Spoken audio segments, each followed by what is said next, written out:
वक्फ board बनने का जो उद्देश्य जब बना था तो उसका जो बनने का कारण था, तो कुछ लोगों ने राजनीति चमकाने के लिए, कुछ लोग ने निजी स्वार्थ के लिए एक बोर्ड का गठन किया, जिसका बाद में बहुत ज़्यादा दुरुपयोग हो गया और चोट सनातन पर हुआ।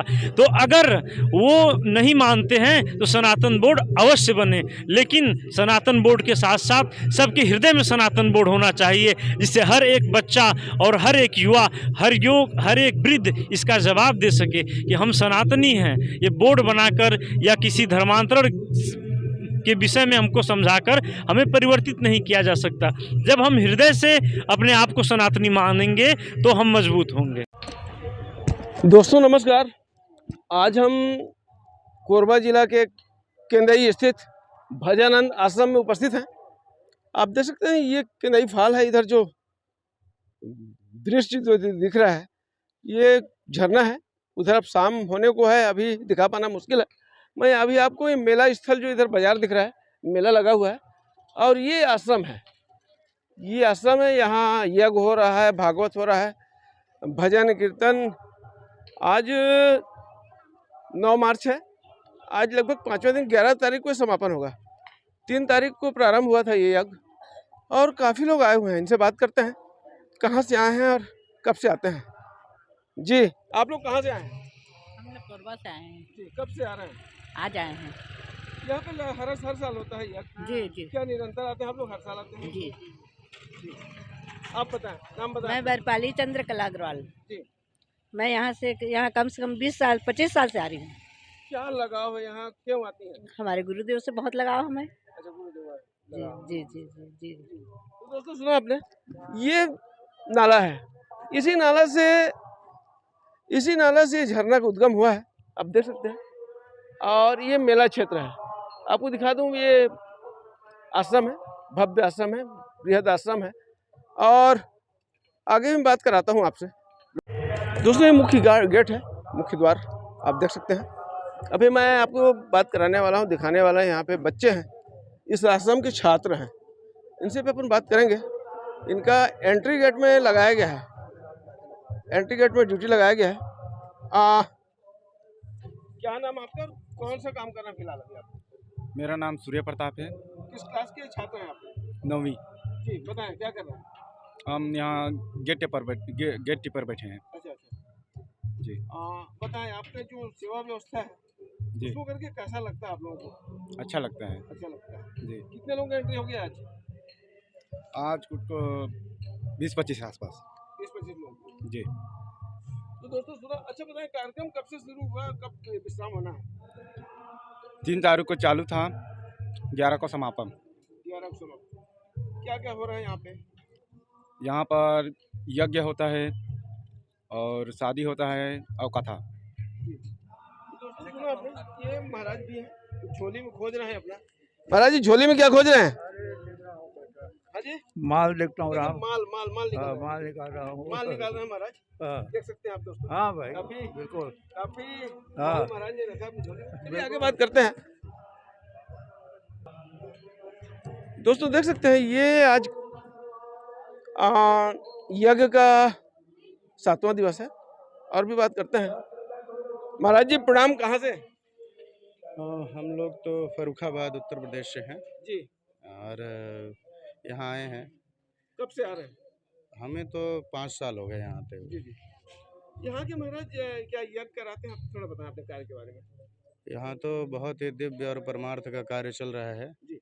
और यहाँ जो आदिवासी लोग हैं उनको विवाह करवाया जाता है और बहुत अच्छे उसी से अच्छा 1980 में हमारे गुरुदेव भगवान पूज्य स्वामी शारदानंद जी महाराज और यहाँ वन भोज के उद्देश्य से आए थे। स्थान की रमणीयता से प्रभावित होकर के और उन्होंने यहाँ कुछ करने की सोची। उस समय यहाँ वनवासी क्षेत्र में लोग निर्वस्त्र रहते थे, बीहड़ वनवासी क्षेत्र था और यहाँ के उद्देश्यों के लिए उन्होंने काम प्रारंभ किया। काम प्रारंभ के 1982 से यहाँ और वार्षिक उत्सव के रूप में विष्णु महायज्ञ का और कार्यक्रम प्रारंभ हुआ। उसके बाद धीरे धीरे यहाँ के वनवासियों को आत्मनिर्भर बनाने के उद्देश्य से सिलाई प्रशिक्षण केंद्र, दरी कढ़ाई बुनाई प्रशिक्षण केंद्र, स्वेटर प्रशिक्षण केंद्र, अनेक प्रकार के प्रशिक्षण केंद्रों के माध्यम से ये आश्रम विकसित होना प्रारंभ हुआ। उसके बाद धीरे धीरे यहाँ जो लोग और संस्कारों के बिना पति पत्नी के रूप में रहने लग जाते थे, ऐसे लोगों को वैवाहिक संस्कार के उद्देश्य से 25 वर्ष पूर्व और यहाँ वनवासी सामूहिक विवाह का कार्यक्रम प्रारंभ किया गया, जिसमें जाति धर्म से परे सभी कन्या और बालकों के विवाह का कार्यक्रम यहाँ संपन्न होता है। बालक और बालिका सिर्फ बालिक हो और उनके पारिवारिक लोगों की सहमति होनी चाहिए, शर्त सिर्फ इतनी है। अभी यहाँ बहुत बड़ा गौशाला चल रहा है, वनवासी आवासीय विद्यालय चल रहा है, बहुत बड़ा वन क्षेत्र है। यहाँ हम यहीं के संसाधनों से और आश्रम का संचालन करते हैं और इस वर्ष करीब 70 वनवासी सामूहिक जोड़ों के विवाह का कार्यक्रम है। परसों इस कार्यक्रम का समारोह होगा। समारोह के बाद होली उत्सव का कार्यक्रम होगा। होली उत्सव के बाद वर्तमान महाराज श्री जी कटघोरा प्रस्थान करेंगे। कहाँ से आए बताएं? जनकपुर से। क्या नाम आपका? पूजा। पूजा शादी कराने आए? हाँ, नहीं मैं नहीं, पक्ष से है, लड़का पक्ष? लड़की पक्ष। लड़की पक्ष से? हाँ। आप लोग कितने जोड़ा लेके आए? शादी कराने आए? चलिए दोस्तों आगे देखते हैं और भी लोगों से बात करते हैं। तो ये आवास परिसर है, जितने अतिथि आते हैं उनको यहाँ ठहराया जाता है। आगे दिखा दूँ मैं आपको, यहाँ पे भोजनालय व्यवस्था है, सैकड़ों लोगों का भोजन बनता है एक साथ।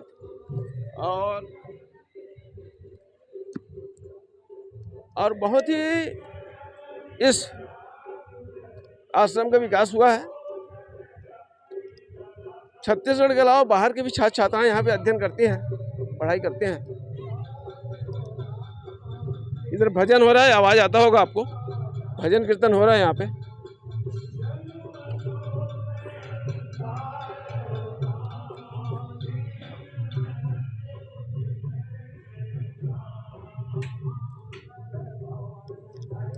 ये देखें बड़ा बड़ा गंजा लगा हुआ है, ये सब भंडारे बन रहे हैं। इधर ये सब प्रसाद बन रहे हैं।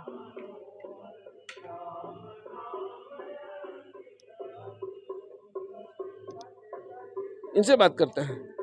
दादाजी रोजाना कितना किलो चावल बन रहा है इस समय? इसमें 25 किलो। रोजाना कितना किलो बन जाता है? कितना क्विंटल बनता है? क्या कुंटल? क्विंटलों में बनता है। कुंटल देख सकते हैं दोस्तों, कुंटलों में बनता है जी। ये देख सकते हैं पूरा भंडारा परिसर है। ये आपको दिखा दूं मैं, ये बड़ा बड़ा गंजा जो लगा हुआ है, ये देखें बना रहे हैं। ये दोस्तों अब विद्यालय की ओर बढ़ते हैं। आप देख सकते हैं विद्यालय है और काफ़ी बच्चे हैं यहाँ पे, सब बच्चे हैं। उधर भजन हो रहा है। ये एक शाला है, अभी एक शाला दिखाने वाला हूँ आपको मैं। ये सब छात्र छात्राएँ हैं और अभी आपको भंडारा भी दिखाया। ये कार्यक्रम 3 मार्च से प्रारंभ है, 4 मार्च से, और 11 मार्च को समापन होने का है। जी कहाँ से आए हैं? कहाँ से आए हैं? अंबिकापुर। हाँ। अंबिकापुर। कब से आ रहे हैं? पहली बार आया हूँ। कैसे हैं? वही मामा रतनपुर गए थे मामाए माँ के दर्शन करने, हाँ। तो वही सब वापसी जा रहे घर, तो फिर यहीं पर आए। अच्छा, कैसे लग रहे हैं? ठीक है, बढ़िया के गए, बहुत आनंद है जी। आप लोग कौन हैं? हम यहीं के हैं। कौन है? आश्रम के। आश्रम से हैं? हाँ। छात्र हैं? तो दोस्तों दादा आपसे बात करेंगे। बताएं, परिचय बताएं। परिचय बताइए। राघवेंद्र शर्मा, बिलासपुर। जी, कब से आ रहे हैं यहाँ पे? आज ही आए हैं, आज ही आए हैं, आज ही। कैसे आते हैं यहाँ पे, क्या आस्था है? ये ऐसा है कि यहाँ का नाम से यज्ञ होता है। यज्ञ के अलावा और यहाँ जगह जगह से लोग आते हैं और यहाँ सब संत महात्मा भी आते हैं, उनका सब दर्शन वगैरह होता है। हाँ। तो दोस्तों देखा आपने, ये भजनानंद आश्रम है। बहुत ही पहले तो कुछ भी नहीं था, अब तो बहुत विशाल। ये बच्चों का चल रहा है दोस्तों। ये शारदानंद श्री शारदानंद स्वामी जी का ये आश्रम है। उनके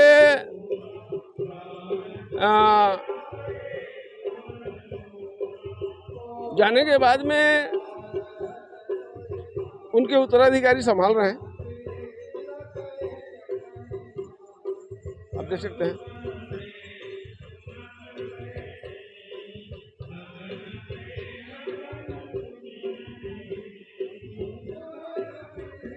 देख सकते हैं दोस्तों, ये आश्रम के छात्र छात्राएं हैं, बच्चे हैं, सारे लोग यहाँ पे पढ़ाई करते हैं। क्या नाम आपका? जय सुंदरी। क्या कराने वाले हैं बच्चों को अभी आप? ब्रह्म स्तुति करवाइए। दोस्तों देख सकते हैं, ये पूरा प्रांगण जबरदस्त सजा हुआ है। इधर गौशाला है और ये बनवासी लोग हैं। आपको दिखा दूं मैं, ये सारे बनवासी आश्रम हैं। इन्हीं बनवासियों से आश्रम शुरू हुआ।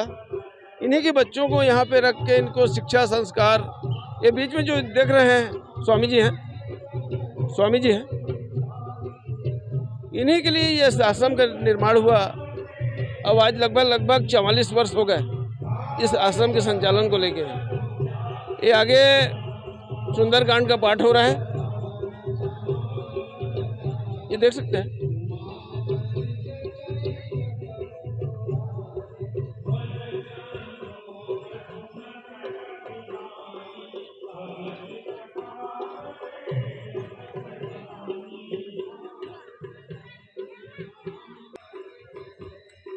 ये अभी दोस्तों ये बच्चे हैं विद्यालय के, शाखा यानी प्रार्थना करने वाले हैं।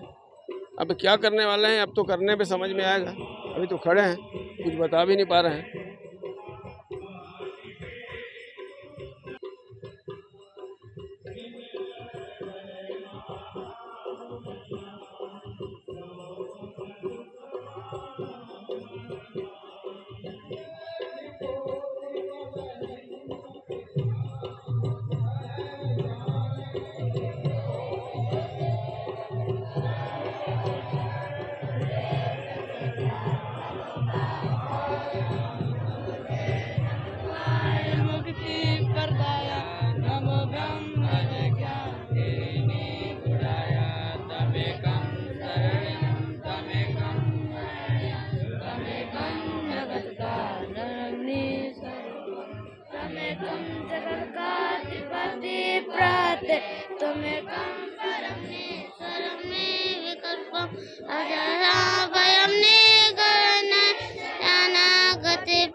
सर्वे ज्ञान सत्यम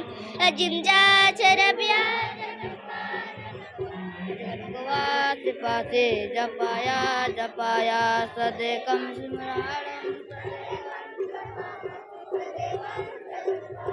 ये शाखा का प्रार्थना हो रहा है दोस्तों, जो मैं आपको दिखा रहा हूँ। आप देख सकते हैं बिल्कुल छोटे छोटे बच्चे हैं, जो सारे लोग प्रार्थना कर रहे हैं।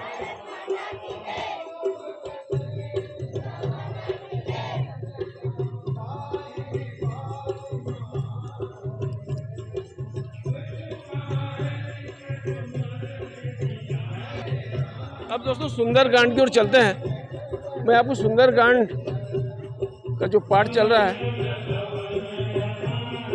वो दिखाने वाला है।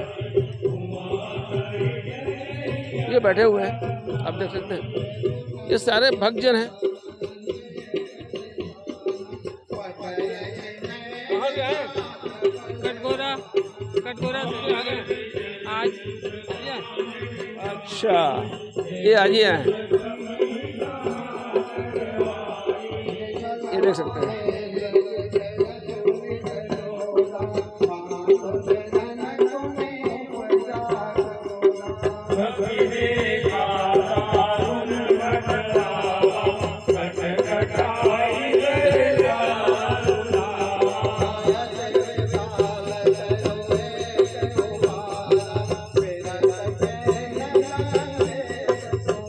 भागवत होते हैं, भागवत स्थल दोस्तों, भागवत पंडाल है। अभी सुंदरकांड चल रहा है, आगे दिखाता हूँ आपको। ये पूरा परिसर है, देख सकते हैं, पूरा परिसर है।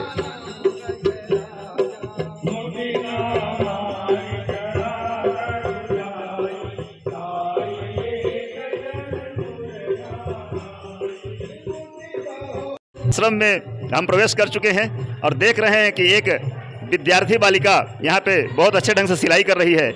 वो बात करते हैं और जानते हैं कि यह बालिका क्या सिल रही है और किसके लिए सिल रही है। चलिए अपना नाम बताइए पहले। मेरा नाम विमला है। उर्मिला? विमला। आपका नाम विमला है। आप यह क्या सिलाई कर रही हैं? बच्चे लोग के लिए नाड़ा। ये बच्चों के लिए नाड़ा सिल रही हैं। और आप पढ़ाई करती हैं यहाँ पे? किस क्लास में पढ़ती हैं? 11वीं। 11वीं में। बहुत सुंदर, बहुत सुंदर। शिक्षा के साथ आप जो है बहुत अच्छा कार्य कर रही हैं, सिलाई का कार्य कर रही हैं, ये सराहनीय है। और आप धीरे से यह विद्या सीख करके भी अपने आगामी जीवन में सुरक्षित रहेंगी और आपको सेल्फ निर्भर होने का यह आइए बात करते हैं आश्रम में एक बहन से और इनसे बात करते हैं, पूछते हैं कि यहाँ पे क्या करती हैं और क्या करती हैं, इनका नाम क्या है। सबसे पहले अपना नाम बताइए। सुश्री मल्लिका यादव। आप यहाँ पे क्या करती हैं?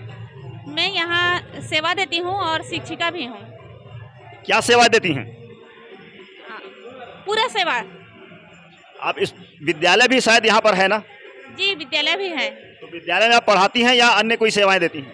विद्यालय में पढ़ाती भी हूँ और अन्य व्यवस्था भी देखती हूँ। अच्छा, माने आप संपूर्ण व्यवस्था भी देखती हैं और विद्यालय में पढ़ाती भी हैं। तो किस विषय पर पढ़ाती हैं आप थोड़ा सा बताने की कष्ट करिए। मैं गणित पढ़ाती हूँ 6वीं कक्षा से लेके 10वीं तक। यहाँ पर जो विद्यालय संचालित है इसमें क्या संस्कृत की शिक्षा दी जाती है, संपूर्ण विषयों की शिक्षा दी जाती है? संपूर्ण विषय की शिक्षा दी जाती है। संस्कृत की अलग से और 3 विषय हैं। संस्कृत विद्यालय है। यहाँ पर गुरु परंपरा आज भी स्थापित है या कि जो नवीन पद्धति है उससे शिक्षकों की पद्धति से दिया जाता है शिक्षा? गुरु परंपरा से शिक्षा दी जाती है। जी हाँ। और किस क्लास तक बच्चे यहाँ पढ़ते हैं ये बताने का कष्ट करिए। कक्षा 1 से लेकर 12वीं तक पढ़ते हैं। इनका समय क्या है पढ़ने का, सुबह स्कूल लगने का?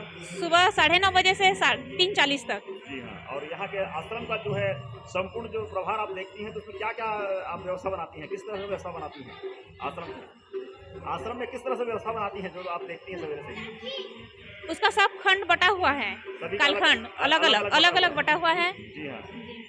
ये जो यज्ञ हो रहा है यहाँ पर, इस यज्ञ के विषय में कुछ बतलाने का कष्ट करिए। ये यज्ञ जो हो रहा है, महाराज जी वनवासी कन्याओं का विवाह करते हैं और उसमें कन्याओं का अच्छा जीवन जीने की कला मतलब सीखें, क्योंकि आदिवासी क्षेत्र है तो जानते नहीं हैं आदिवासी लोग। जब से महाराज जी यज्ञ शुरू किए हैं तब से लोग जीवन जीने की कला सीख गए हैं। यहाँ पर ये जो यज्ञ चल रहा है ये कितने वर्षों से संचालित हो रहा है? 44 वर्षों से चल रहा है। सफलतम 44 वर्षों से यज्ञ संचालित हो रहा है। जी। यहाँ पर विवाह का भी एक विशेष कार्यक्रम आयोजित किया जाता है, वो कब आयोजित किया जाता है? वो महाराज जी तय करते हैं, तिथि हिसाब से होती है। लगभग कितने जोड़ों का रजिस्ट्रेशन यहाँ हो चुका है, कुछ बताने का कष्ट करिए। लगभग 70 जोड़ों का। प्रतिवर्ष क्या इतने ही जोड़े आते हैं या ज़्यादा भी आते हैं? इससे ज़्यादा भी होते हैं, 70 से ज़्यादा पार भी हो जाते हैं। अच्छा, इस वर्ष इतना कम क्यों हुआ है? कुछ ऐसा कोई रीजन ऐसा जो समझ में आता हो आपको? नहीं, इस साल भी 70 जोड़े हैं, कम नहीं है। पिछले वर्ष भी 70 जोड़े थे और इस वर्ष भी 70 जोड़े हैं। जी हाँ, मतलब ये जो है विगत 44 वर्षों से लगातार विवाह का एक अलग से कार्यक्रम आयोजित यहाँ पे किया जाता है और गरीब कन्याओं के और गरीब भाइयों का विवाह यहाँ पे करवाया जाता है और वनवासी भाइयों को यहाँ पे जीने की कला सिखाई जाती है। जी धन्यवाद, आपसे बात करके अच्छा लगा। तो साथियों, आपने सुना कि इस आश्रम में केवल यज्ञ ही नहीं होता, केवल यज्ञ ही नहीं किया जाता, यहाँ पे जितने भी हमारे वनवासी भाई बहन माता लोग हैं सबको एक नया आयाम दिया जाता है, नए प्रकार से उनको शिक्षा दी जाती है, उनको आगे बढ़ने की कला सिखाई जाती है और आत्मनिर्भर होने की कला भी उनको सिखाई जाती है। इसलिए आइए कुछ हमारी बहन जी और कुछ बोल रही हैं, उनसे बात कर लेते हैं। हाँ जी हाँ, बताइए क्या आप बता रही हैं, कौन सी कला है? जी, हमारे बच्चों के यहाँ कढ़ाई बुनाई ड्राइवरिंग सिखाई जाती है। अरे तो बहुत अच्छी बात है कि यहाँ पे बच्चों को कई प्रकार की शिक्षा दी जाती है, जिससे कभी अगर बच्चे स्कूल छोड़ भी दें और अगर नौकरी नहीं भी लग पाती है तो उनको कढ़ाई बुनाई और गाड़ी चलाने की कला भी, वाहन चालन की कला भी उनको सिखाई जाती है। इससे अच्छा और क्या हो सकता है। देखिए हम दूर से देख करके सिर्फ यही समझते हैं कि ये जो यज्ञशाला है, ये जो केंद्रीय आश्रम है, इस आश्रम में केवल और केवल यज्ञ करके पैसा इकट्ठा किया जाता है, किंतु ऐसा नहीं है। यहाँ की सच्चाई कुछ और है। यहाँ पर सभी को आत्मनिर्भर होने की कला सिखाई जाती है और सभी आत्मनिर्भर होते हैं, और जितने भी समुदाय हैं सभी एक होकर के, एक समाज में, एक तारतम्य में इकट्ठा होकर के वो जो है एक दूसरे को सहयोग भाव से सबके लिए सेवा के लिए तत्पर रहते हैं। आइए, एक बहन जी हमारे सामने हैं, उनसे और बात करते हैं और जानते हैं कि आखिर वो यहाँ पे क्या करती हैं, क्या सेवाएं देती हैं। सबसे पहले अपना नाम बताइएगा। मेरा नाम प्रतिमा निर्मलकर है। आप कहाँ से हैं? मैं केसलमरा से हूँ। आप यहाँ के अच्छा, आप यहाँ कितने दिन से आई हुई हैं? 15 साल हो गया। 15 साल से 15 साल से लगातार आप यहीं आ रही हैं हमेशा? अच्छा, यहीं रहती हैं, तो कभी कवर्धा जाने का मन नहीं है? मतलब कुछ काम होता है तो जाती हूँ। तो यहाँ पे आप क्या सेवाएं देती हैं अपनी? मैं बच्चे लोग के लिए भोजन बनाती हूँ। सभी बच्चों के लिए? लगभग कितने बच्चे हैं? अभी 250 बच्चे। यहाँ पे 250 बच्चे पढ़ते हैं। तो किस क्लास से शुरू होता है बच्चों की पढ़ाई और किस क्लास में विराम लगता है यहाँ पे? पहले से 12वीं तक। पहली से 5वीं तक? 12वीं तक की कक्षाएं यहाँ पे लगती हैं। क्या टाइमिंग है स्कूल लगने का? सुबह 10 से 12:30 तक। क्या बच्चों को जो सरकारी योजनाएं आती हैं उनके बारे में ही कुछ पता है आपको कि उनको कुछ उनका सुविधा मिलता है, या केवल आश्रम के पैसे से ही उनका सब कुछ होता है? आश्रम के पैसे से होता है। महाराज जी व्यवस्था करते हैं। अच्छा, सारी व्यवस्थाएं महाराज जी करते हैं, और जो कुछ भी है बच्चों की सारी व्यवस्थाएं, पुस्तक, ड्रेस इत्यादि सब कुछ आश्रम के पैसे से व्यवस्थित होता है। गवर्नमेंट की तरफ से या कोई व्यवस्था यहाँ पे नहीं दी जाती है। चलिए, धन्यवाद जी, धन्यवाद आपका, बहुत बहुत धन्यवाद। तो दोस्तों, हमने देखा कि यहाँ पर जो भी बच्चों के लिए व्यवस्था बना है सभी कुछ सेल्फ डिपेंड है, आत्मनिर्भर है। सब कुछ महाराज जी के द्वारा यहाँ पे प्रदान किया जाता है और बच्चों को सब कुछ व्यवस्थित किया जाता है। आइए कुछ देर में बात करते हैं अन्य किसी सज्जन से और जानते हैं कुछ और। आप सबसे पहले अपना नाम बताइए और कहाँ से आए हैं ये बताइए। मेरा नाम त्रिलोचन साहू। कहाँ से आए हैं आप? जगन्नाथ धाम पुरी, उड़ीसा। यहाँ आप महाराज जी के साथ हमेशा रहते हैं या अभी यज्ञ में केवल रहते हैं? नहीं, हमेशा तो नहीं रहते हैं, यहाँ आए फंक्शन में थोड़ा। तो महाराज जी से आपने गुरु दीक्षा लिया है क्या? नहीं लिया। फिर ऐसे हम लोग का मतलब लगाव है, भक्ति है। अच्छा, महाराज जी से लगाव है और भगवान के प्रति भक्ति है, इसलिए आप आश्रम में आए हुए हैं। ठीक, धन्यवाद जी। जी, अपना नाम बताइए। रजनी साहू। कहाँ से हैं आप? उड़ीसा से। जी हाँ, तो आप भी महाराज जी के भक्ति में और भगवान की भक्ति में यहाँ पहुँची हैं?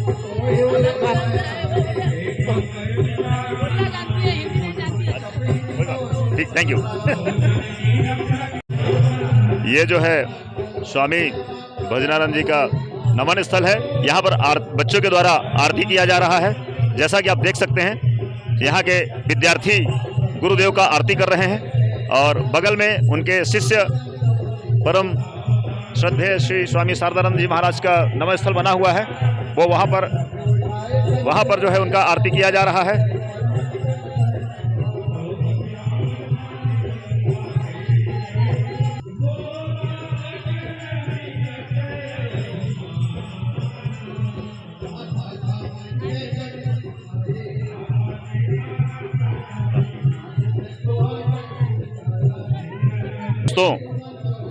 दोस्तों, केंदई जलप्रपात यानी करदम तीर्थ, जिसका नया नामकरण किया गया है, इस जगह श्री भगवान विष्णु महायज्ञ विगत 44 वर्षों से संचालित हो रहा है। जो यज्ञ जो है कि भजनानंद स्वामी वनवासी आश्रम के द्वारा संचालित किया जाता है। यहाँ पर आज हम पहुँचे हैं और इस आश्रम में हमने देखा कि भागवत प्रवक्ता जो हमारे बीच में कड़घोरा से हैं, उनसे हमको मौका बात करने का मिल रहा है। आइए हम उनसे कुछ सवाल करते हैं और कुछ जवाब प्राप्त करते हैं। चूँकि यहाँ पे श्रीमद् भागवत कथा का भी आयोजन है और अभी विराम का समय है, इस बीच में हम चंद्रहास त्रिपाठी जी से मिलते हैं और बात करते हैं। सबसे पहले चंद्रहास जी से हम ये चंद्रहास जी, आप ये बताइए कि आप जो है यहाँ कितने वर्षों से भागवत कर रहे हैं? यहाँ लगभग अब हम लोगों को भागवत कथा करते हुए 20 से 21 वर्ष का समय हो रहा है। इसमें हमारे पहले पिताजी किए और उसके पश्चात फिर महाराज जी ने मेरा नाम दिया और मुझको ये सौभाग्य मिला कि यहाँ करदम तीर्थ में आकर के भागवत कथा हम करें, और ये लंबे समय से चला आ रहा है। जैसे 44वां विष्णु महायज्ञ है, 44 साल इसको पूरे होने जा रहे हैं। साथ में वनवासी सामूहिक जो विवाह का आयोजन है उसका 25वां वर्ष है, रजत वर्ष है। तो ये बहुत बड़ा एक कार्य है जिसको महाराज जी ने प्रारंभ किया छत्तीसगढ़ में, जहाँ बहुत सी कन्याओं का विवाह करने के लिए लोगों को परेशानी होती थी। ऐसे जो वनवासी जो हमारे भाई बहन हैं, जिनको किसी प्रकार का कोई साधन उपलब्ध नहीं हो पाता था, उनके लिए, उनके कल्याण के लिए और उनकी गृहस्थी अच्छे से बसे, इसके लिए ये आयोजन किया जाता है। और इसका केवल उद्देश्य यही है कि जिस वनांचल के लोग बड़े सत्संग का लाभ नहीं प्राप्त कर पाते, वो भी यहाँ आकर के यज्ञ नारायण के दर्शन करें। यज्ञ नारायण का दर्शन करते हुए जिनको यज्ञ में बैठने का आदेश प्राप्त होता है, वो यज्ञ में बैठ करके भी आहुति प्रदान करते हैं। उसके साथ मानव जीवन में जो सबसे बड़ा यदि कोई लाभ है तो सत्संग का लाभ है। इसलिए भागवत कथा के माध्यम से, सत्संग के द्वारा लोगों को एक नई प्रेरणा मिले, लोगों का कल्याण हो, ये प्रयत्न किया जाता है। और इसमें हमारे गुरुदेव जी का ही ये आदेश है कि संसार में जितने भी लोग हैं, उन सभी लोगों का कल्याण यदि सत्संग के द्वारा होता है तो इसको ज़्यादा से ज़्यादा रूप में लोगों तक पहुंचाने का कार्य होना चाहिए। साथ में ही और सामूहिक विवाह को जो आयोजन है वो मंगलवार 11 तारीख को यहाँ संपन्न होगा।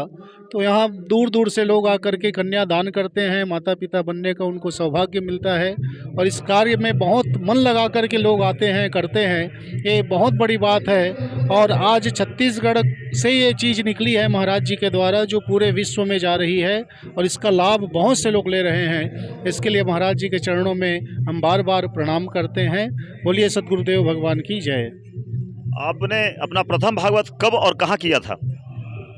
वैसे तो पिताजी के साथ में बहुत सी कथाएं मेरी हुई हैं और 2007 से ही मैं कथा करने के लिए इस मार्ग में आया हूँ। 2014 में पहली जो कथा थी वो बिलासपुर हांफा में देवी भागवत की कथा मैंने संपन्न की थी और वहाँ से फिर ये क्रम चलते चलते आज बहुत सी कथाएं हो गई हैं। करदम तीर्थ में ही लंबे समय से गुरुदेव के सानिध्य में कथा चल रही है और इसलिए अब यही हमारा एक ऐसा कार्य है, पिताजी के मार्ग को ही अनुसरण करते हुए हम इसी में आगे बढ़ रहे हैं। और भगवान जहाँ तक ले जाना चाहें ये उनके ऊपर है और हमारी उंगली को पकड़ करके भगवान वहाँ तक ले जाएं और उनके इस कार्य को करने का जो सौभाग्य मिलता है उसमें हम मन लगा करके तत्पर होकर के इसको करते रहें। ये भगवान कृपा करते रहें। आप जो श्रीमद् भागवत कथा करते हैं, बहुत मधुर वाणी है आपकी और बहुत मधुर संगीत में भागवत करते हैं आप।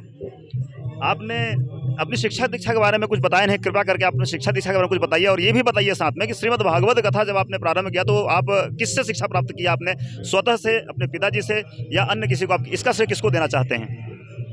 इसमें सबसे बड़े श्रेय के पात्र यदि कोई हैं तो मेरे तो पिताजी ही हैं। हमारे तो वंश परंपरा में ही ये रहा है कि भागवत कथा हमारे पूज्य दादाजी भी करते रहे, हमारे पिताजी भी छत्तीसगढ़ का जो नाम है उसको बहुत आगे तक बढ़ाया। और यही एक मनसा थी हमारे परिवार में कि जिस कार्य को हम कर रहे हैं उसी में और आगे बढ़ें। सद्गुरुदेव भगवान की कृपा हुई। शिक्षा के विषय में तो मैं यही कहना चाहूँगा कि अपने ही ग्राम से कुछ अध्ययन, जो प्राथमिक शाला है, माध्यमिक शाला, हाई स्कूल, इसको तो मैंने कटघोरा में ही किया। इसके पश्चात कुछ समय के लिए मैं वेंकटेश विद्यालय बिलासपुर में भी रहा, वहाँ से संस्कृत का निवासाचार्य जी से कुछ समय तक अध्ययन किया। उसके पश्चात पुनः आकर के मैंने संस्कृत शास्त्र में ही एमए और फिर बीएड और फिर हिंदी में एमए, इन सभी चीज़ों को करने का मन बना करके इसको मैंने किया। और इसके साथ ही पिताजी के सानिध्य में रह करके और गुरुदेव की बहुत बड़ी कृपा हुई कि उन्होंने इस कथा में मुझको बहुत ही ज़्यादा पसंद किया। वाणी जो मधुर है आप कह रहे हैं, ये गुरुदेव की ही कृपा है जिन्होंने इसको मांझने का और निखारने का प्रयत्न किया। और यही कारण है कि शिक्षा तो अपनी जगह है, लेकिन जो संस्कार मुझको घर से मिले और जिस तरह से गुरुदेव की कृपा हुई, ये कृपा आपको प्रत्यक्ष रूप से दिखाई दे रही है। और यही मैं चाहता हूँ कि भगवान ऐसी ही कृपा करते रहें और ये सेवा निरंतर मेरे द्वारा संपन्न होती रहे, ये मैं ज़रूर आपसे कहना चाहूँगा। वयम राष्ट्रे जागृयाम पुरोहिताः, इस विषय को आप किस तरह समझाना चाहेंगे? ये तो बिल्कुल सीधा सीधा विषय है कि यदि ब्राह्मण जागा हुआ है, पुरोहित जागा हुआ है, तभी वो दूसरों को जगा सकता है। इसका सीधा तात्पर्य है कि हमारे पुरोहित, हमारे राष्ट्र के जो आचार्य हैं, वो स्वयं जागें और लोगों को जगाने का प्रयत्न करें।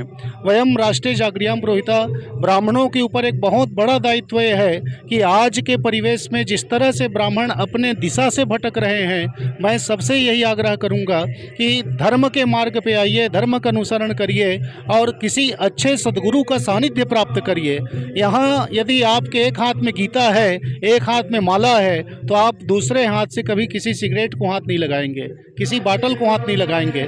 इसलिए जो संस्कार है, संस्कार बहुत बड़ी बात है और ये बिना गुरु के, बिना माता पिता के अच्छे संस्कार दिए किसी को प्राप्त नहीं हो सकता। जिसके अच्छे संस्कार होते हैं वही इस मार्ग का अधिकारी बन करके आगे बढ़ता है। तो निश्चित रूप से मैं यही कहना चाहूँगा आज के समाज को, विशेष करके हमारे ब्राह्मण भाइयों को, कि वे जरूर इस मार्ग में आए, जरूर इसका अनुसरण करें और जहाँ तक है लोक कल्याण के लिए जो भी त्यागना पड़े, उन सभी चीज़ों को छोड़ करके जन कल्याण के लिए हम आगे बढ़ें, ये प्रयत्न हमको जरूर करना चाहिए। मेरा नाम गौरव महाराज है।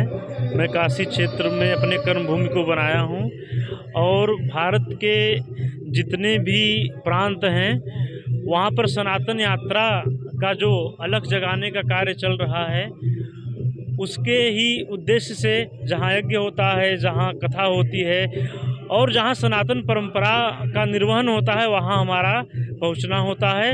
और यही प्रयत्न है कि जैसे हनुमान जी महाराज ने राम काज को समस्त लोकों में फैलाया, तो जो हो सके हम लोग भी थोड़ा बहुत भगवान की कथाओं के माध्यम से जो सनातन धर्म के हमारे रक्षक हैं उनका मनोबल बढ़ाना और सनातन धर्म के जो अनुयायी हैं उनके लिए कुछ न कुछ करना। और जो सबसे बड़ा मूल मुद्दा है धर्मांतरण, उस धर्मांतरण पर सबसे अधिक हमारा फोकस है कि जो धर्मांतरण हो रहा है इसका कारण क्या है। अगर हमारे शरीर का खून नहीं बदला, हमारे शरीर का स्वभाव नहीं बदला, तो धर्म का जो बदलाव होता है, हम दूसरे धर्म में जाते हैं, कहीं न कहीं ये हमारी अशिक्षा का देन है। तो शिक्षा कहाँ से आएगा? जब भगवान की कथा हम सुनेंगे तब समझ में आएगा कि धर्म सिर्फ एक है, धर्म न दूसर सत्य समाना। हाँ, भगवान ने कहा कि सत्य के समान कोई धर्म नहीं है और सनातन के अलावा भी कोई धर्म नहीं है। बाकी जितने भी हम लोग धर्म के नाम पर रूढ़ियों को पाल रखे हैं, सब सनातन धर्म से निकले हुए एक परंपरा हैं और परंपराओं को, मजहबों को, रीति रिवाजों को हमने धर्म का नाम दिया, जो कि सर्वथा गलत है। सनातन धर्म ही सत्य है और सनातन से ही सृष्टि है। जब सूर्य दो नहीं हुए, चंद्रमा दो नहीं हुए, धरती दो नहीं हुई, तो धर्म दो कैसे होगा? इसीलिए पुनः मैं बताना चाहता हूँ कि धर्म न दूसर सत्य समाना। तो सत्य है आत्मा और आत्मा परमात्मा का ही विशुद्ध अंश है। इसीलिए हम कौन हैं? सनातन धर्मी, सत्य धर्म के अनुयायी और आर्य पुत्र कहा जाता है। कहते हैं ना, भगवान राम के पिताजी को उनकी माता बोलती थी, हे आर्य पुत्र। तो आर्य भी कोई अलग से धर्म नहीं है, यह एक संबोधन है। जो अस्तित्व का पुजारी है, जो अस्तित्व रूपी परमात्मा का पुजारी है, वही आर्य है। हिंदू का अर्थ है ही धन इंदु, जिसके हृदय में शीतलता हो, जिसके हृदय में कोमलता हो। इंदु चंद्रमा का जिस साधना में प्रकाश हो उसे हिंदू कहते हैं और जो कभी अडिग नहीं होता वही सनातन है। इसलिए आर्य, सनातन, हिंदू धर्म एक ही है। बस हम लोग विषयांतर और नामांतर से समझते हैं कि अलग है। इसी पर अपनी वाणी को विश्राम देते हैं। महाराज जी, पूरे देश में हाहाकार मचा है वक्फ बोर्ड को लेके। इधर दूसरे पक्ष में सनातन बोर्ड की मांग की जा रही, क्या कहेंगे? देखिए, ये जो वक्फ बोर्ड है उसका जो नियम है, जैसा भी नियम है, ये तो बहुत गलत समझ में आता है क्योंकि उद्देश्य उसका कुछ अलग था। लेकिन सनातन बोर्ड का जो मांग है, तो एक तरफ से अगर सामाजिक दृष्टि से लिया जाए तो वो भी उचित ही है। लेकिन ब्रह्मास्त्र अगर कहीं से चला तो ब्रह्मास्त्र उसका कार्य नहीं है, ब्रह्मास्त्र चलने ही न पाए। अर्थात एक मिसाइल कहीं से चल रहा है, दूसरा मिसाइल चलाकर नहीं। ये सनातन बोर्ड नहीं। अब जब सनातन धर्म ही है तो सनातन बोर्ड बनाकर हम कुछ नहीं कर सकते। ये हिंदू राष्ट्र भारत लोग साबित करने पर लगे हैं, ये पूरा विश्व हिंदू राष्ट्र है। तो इसलिए सनातन बोर्ड अगर बन रहा है तो उसका भी स्वागत है, अगर नहीं भी बन रहा है तो यह स्वतः जायमान है सनातन, इसलिए बोर्ड बनाकर इसको सीमित न किया जाए। ये बहुत विस्तृत है और ये बहुत ही असरदार है। बस अपने शिक्षा को जागृत करना है, अपने शिक्षा को जगाना है। हम कथा के माध्यम से सनातन धर्म को समझाएं और सनातन के असर को समझाएं, जिससे कि सनातन बोर्ड जैसी कभी भी संस्था बनाने की आवश्यकता न हो। जब हम जगे रहेंगे तो कोई भी बोर्ड हमारा कुछ नहीं बिगाड़ सकता। एकता में ही हमारा सारा शक्ति है और जब हम एकत्रित हो जाएंगे तो कोई बोर्ड हो, कोई कानून है, उस पर विचार करके सुप्रीम कोर्ट को बदलना पड़ेगा और ये सनातन बोर्ड बनेगा। फिर कल एक विवाद होगा, कोई कहेगा हम फलाना बोर्ड बनाएंगे, हर धर्म वाले एक एक बोर्ड की मांग करेंगे। इसलिए धर्म के नाम पर जितने भी संप्रदाय हैं, यह जो नियम बना है इस नियम का निर्वहन नहीं होना चाहिए, नहीं बाद में यह भी परंपरा का रूप लेगा और सब लोग जाति के नाम पे, धर्म के नाम पर बोर्ड बनाना शुरू कर देंगे। सनातन को जागृत करना है तो हम अंदर से बदलाव लाएं। वक्फ बोर्ड बनने का जो उद्देश्य जब बना था तो उसका जो बनने का कारण था, तो कुछ लोगों ने राजनीति चमकाने के लिए, कुछ लोग ने निजी स्वार्थ के लिए एक बोर्ड का गठन किया, जिसका बाद में बहुत ज़्यादा दुरुपयोग हो गया और चोट सनातन पर हुआ। तो अगर वो नहीं मानते हैं तो सनातन बोर्ड अवश्य बने, लेकिन सनातन बोर्ड के साथ साथ सबके हृदय में सनातन बोर्ड होना चाहिए, जिससे हर एक बच्चा और हर एक युवा, हर एक वृद्ध इसका जवाब दे सके कि हम सनातनी हैं। ये बोर्ड बनाकर या किसी धर्मांतरण के विषय में हमको समझाकर हमें परिवर्तित नहीं किया जा सकता। जब हम हृदय से अपने आप को सनातनी मानेंगे तो हम मजबूत होंगे। धन्यवाद।